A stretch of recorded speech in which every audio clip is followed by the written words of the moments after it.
Huyu jamaa yuko haja na nyinyi, ako na haja na kupewa pesa na Amerika. When Uhuru Kenyatta was the president, corona ikakuja, alituambia akatuwekea curfew, si ndio?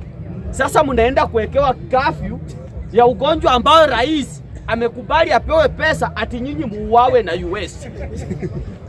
Na mimi nataka kuambia, if 2027 amutakaa chonjo, ole, shule inawezaje chomeka?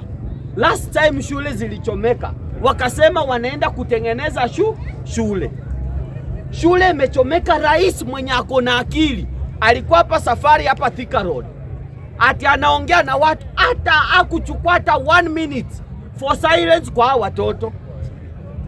Sijui ni kama alikuwa anafanya sacrifice ya 2027 apite.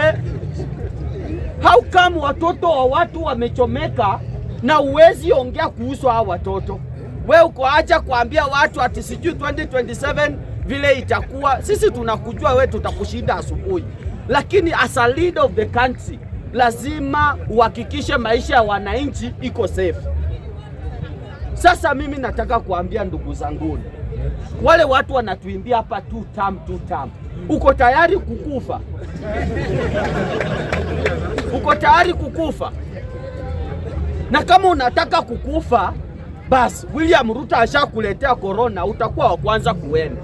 Ashakuletea Ebola, uko wa kwanza kuenda. And we are going to elect leaders, not politicians. 2027 we are going to elect leaders, not politicians, because we have been electing politicians. Wanatuleta kwa hii mess kila siku mtu anakuja anakuwa president. When Mwai Kibaki was the president of this country, tulikuwa na free education, si ni ukweli? Yes. Health care ilikuwa inafanya kazi, Wakenya walikuwa na pesa mfukoni. Sasa tumeenda tukachagua majambazi wengine hii Kenya, wanachukua kila kitu wanaenda naye. Sasa 2027 na wauliza, tuko na Fred Okengo Matiang'i. This man is a leader, not a politician. When you elect Fred Matiang'i, hutaimuona juu ya gari ati anakuja kupiga kelele. That man called Fred Matiang'i ako na track record ya kazi. Mimi sipingi ama ndugu zangu wenye wako, lakini hawana track record ya kuongelelea. Hawana, wote hawana.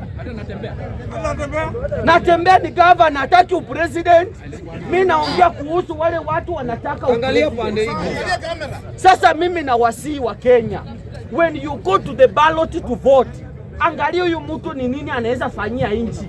Ataenda kupora ama atafaidisha Kenya? Na mimi na wahakikisha 100%, when Fred Matiang'i becomes the president,